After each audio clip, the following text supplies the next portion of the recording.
All right. Oh man, I realize I always say that every time. Every time I press record, I just say, "All right." um, I was about to do a morning workout, but for one, it's extremely windy. So if I recorded it, I guarantee none of it would have been heard. So I found some refuge with a wall. The other part is I realize I don't actually have that much energy, so I think it might be wiser to wait until the afternoon and hit it then. But I wanted to talk about something that I guess happened recently, or just I don't know, a funny little thing regarding my subscribers on this channel. And I realize I currently have, I think, 130th subscribers. And at some point I expect I'll have a fourth 130th subscriber. And so what I mean by that is I've hit 130 subscribers like 3 times now. So I hit it once and then I lost a subscriber, hit it again, lost a subscriber. And I think I hit it again yesterday. I woke up this morning and I lost 2 subscribers. So I'm at 128 subscribers right now. I'm losing subscribers. This is amazing. But it really made me think, because I remember like some of the first times that I lost a subscriber to 2, I was like, oh fuck, like what does it mean? Like what did I do wrong? Like what am I doing wrong? Like, oh, was it this? Was it that? Was it something I did? Like blah blah. And like the feeling was more real. Like there was that fear, that insecurity, fear of failure, fear of judgment, fear of criticism. But realizing, or when that first happened, I realized like, wow, like I literally have no idea. Like it's a void of knowledge, it's ambiguous. I have literally 0 idea why this person unsubscribed. It could be that they subscribed accidentally. They accidentally pressed the subscribe button on a video, and then like they realize like, oh, what the hell, like why is this who is this guy? Why is his videos popping up on my feed? Let me unsubscribe. It could be that. Or maybe it could be my worst fears, right? It could be like this guy was like, oh, like, what the fuck? Like, this guy's lame. Like, his content's shit. Like, he's sold out. He's, yeah, I don't know, shit like that. And I feel like it's an important lesson. It's something I've been discovering for myself a lot, which is, when there's a void and when there's an absence of knowledge, paying attention to what your mind tells you is super valuable. Like, when we don't know what happened, we often are gonna jump to certain conclusions or certain speculations, and that usually has a lot to do, in my experience, with our beliefs. So if we already believe something, for example, if I believe people think I'm lame and my content is shit and like blah blah blah, like if something ambiguous like losing a subscriber happens, then my mind's gonna fill in those gaps and it's gonna speculate on a reason for why that happened, and it's gonna be something negative. It's gonna be something along the lines of what I already believe. And so it's a funny thing, and even more funny that as I'm just yesterday I was talking about how I felt I felt a lot better and more reassured and like affirmed almost by like there's more comments, more people are participating and dropping in, and some of my videos are picking up traction. And it's a funny thing because I was just like starting to get a little excited and also a little nervous. More people are watching, more people are tuning in. But at the same time, like literally the next day, like I lose like the most subscribers I've ever lost in like a 24-hour period. So it's quite funny when you really think about it. And it's just been like such a great lesson and just a great test to see like if I'm still, you know, if I'm still worried about those same thoughts as that very first time that I lost a subscriber. And I think it's honestly just a very funny situation, knowing that like it keeps happening at the 130 mark, and it's happened like 3 or 4 times now.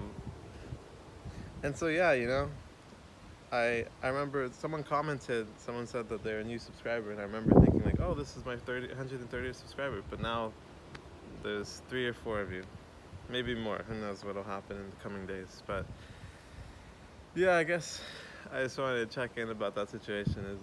It was funny to me, and you know, it doesn't feel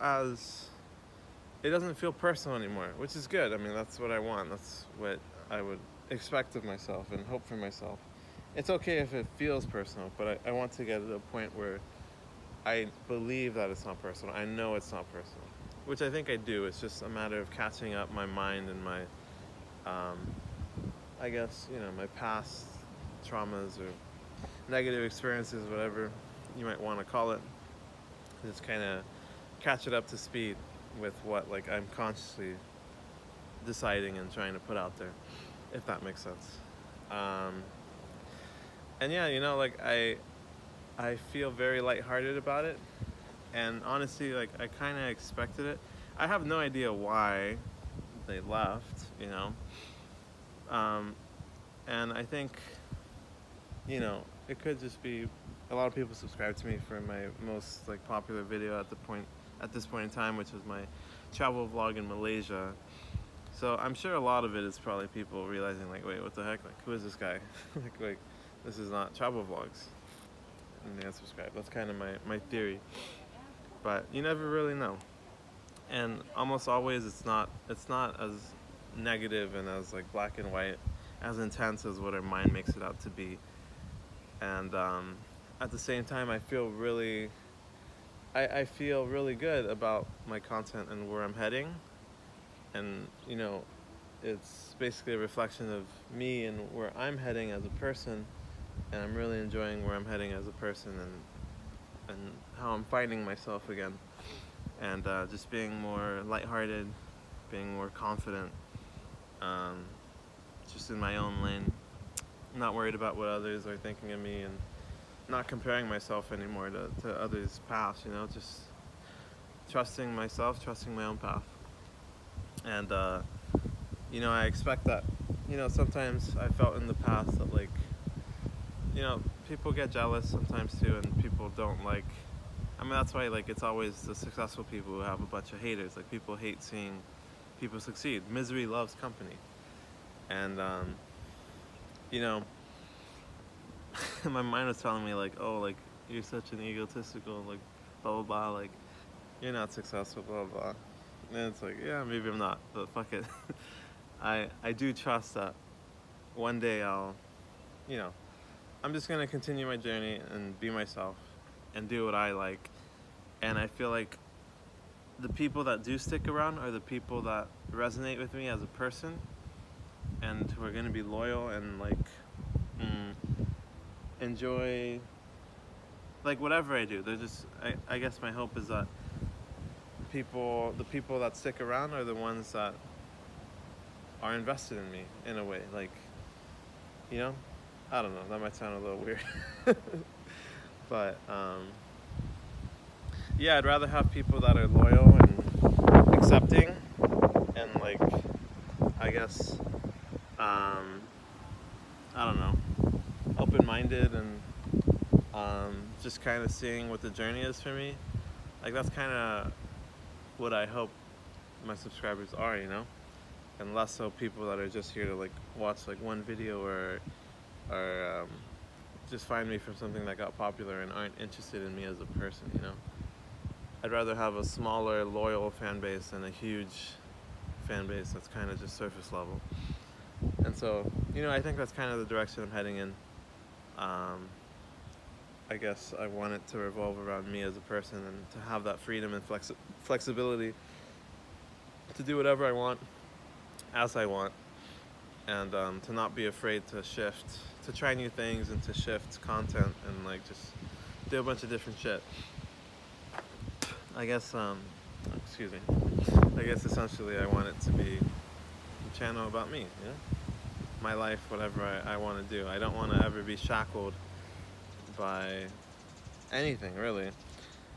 It's kind of like money, you know? They say like, or I think, like, money, a lot of times we think that money is freedom, but for a lot of people, money becomes bondage.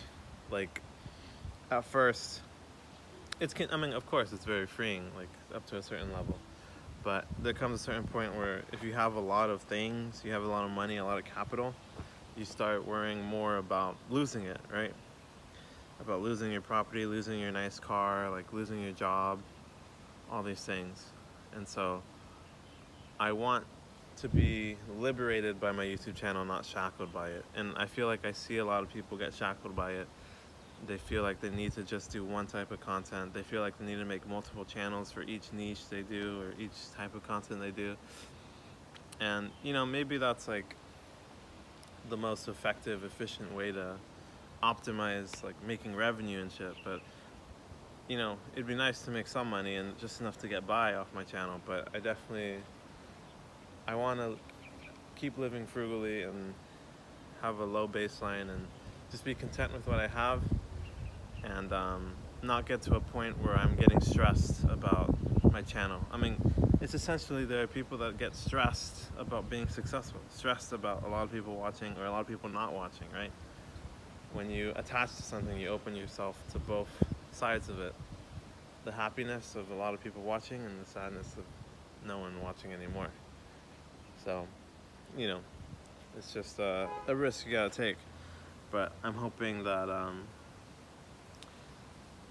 that I can stay unshackled, unbonded, and free, liberated by my channel. And I guess that wraps it up. I'm gonna go eat lunch. I'll do cardio later today. But just wanted to check in. Thanks for watching. Hope you can hear me. The wind is really strong. Alright, take care. Peace.